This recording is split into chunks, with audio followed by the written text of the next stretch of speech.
Why are they Kalpavriksha trees? Why are trees called Kalpavriksha trees in Vrindavan?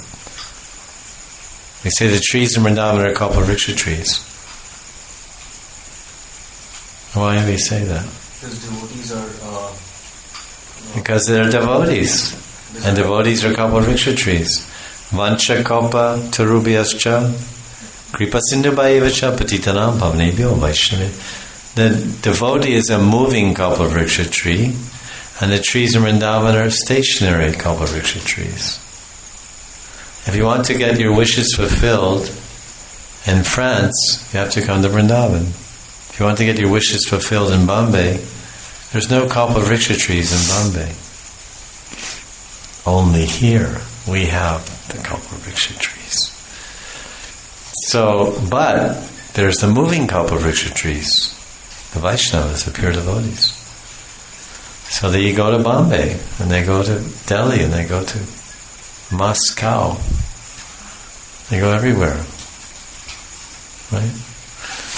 And the devotee can fulfill your desire, because what is our desire? Our desire is only one. There's only one desire. One original desire. One pure desire. One natural desire.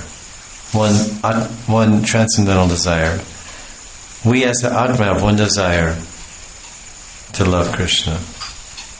And that's what the trees give. They give bhakti, Krishna bhakti. That's what devotees give. They give Krishna bhakti. Krishna bhakti pradayate. Krishna bhakti pradata. The trees also gives Krishna bhakti pradata. The Vaishnavas give Krishna bhakti pradata. The trees in Vrindavan give Krishna bhakti, because that's the only desire. What other desire is there? Any other desire you get from Mahamaya. Any other desire is fulfilled by Mahamaya, Durga, right? Or at least whatever you're entitled to get fulfilled, she makes the arrangement. So when you approach a Kalpavriksha tree, you say, "Oh, I want a new car."